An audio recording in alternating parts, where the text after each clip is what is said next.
Scarcity is the most powerful feedback system we have. Knowing what you don't have and learning from that gap is one of the most important parts of building from the ground up.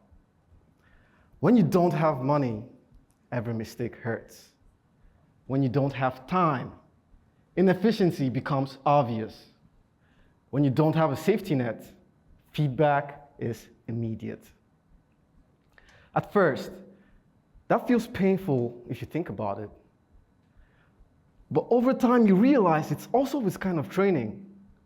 Because scarcity doesn't just limit you, it forces you to pay attention. And I learned this by living and building through it. I remember working on my first product with almost no money, no budget for ads, no room to overthink. I'll build something and put it in front of real people and just wait. Sometimes the feedback came fast, sometimes nothing happened.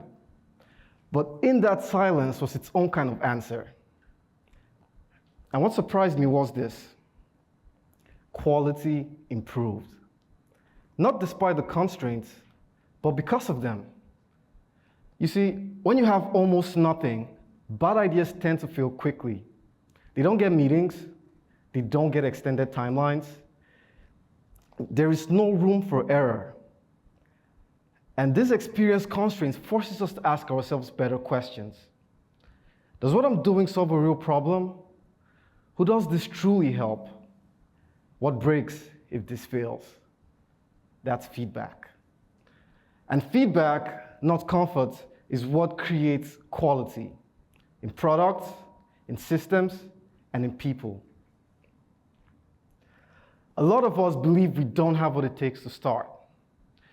We believe we don't have what it takes to follow our dreams. We think we need money. We think we need connections. We think we need the perfect starting point. While all those things are really helpful, I believe we dramatically overestimate them, and in the process, we underestimate ourselves. Because what most people are missing isn't resources, but it's resourcefulness. And this idea matters far beyond entrepreneurship. It matters even for the public good. Because when innovation is framed as something that only the world resource can do, we quietly exclude millions of capable problem solvers. People with lived experiences, people closest to the problems, people who understand constraints not as theory, but as a daily lifestyle. Take, for instance, an under-resourced healthcare setting. There is no room for bloated processes or unnecessary steps. If instructions are unclear, patients don't come back. If a system is inefficient, care breaks down immediately. There's no buffer, there's no delay, there's no hiding.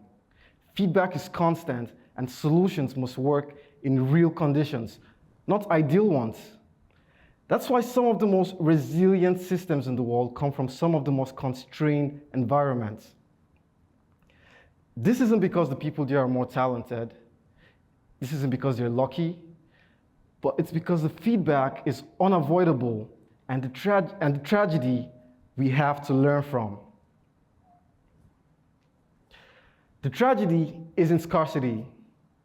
The tragedy is that we build systems that don't learn from it. We delay feedback, we mistake comfort for quality, and we make sure that we don't follow what we learn. So here's the idea worth spreading. If we want better quality in care, in technology, in society, we must design for feedback and not comfort. And the fastest way to do that is to stop waiting for abundance and start building with what we already have. Because scarcity doesn't lower the bar, it reveals where the bar actually is. Thank you.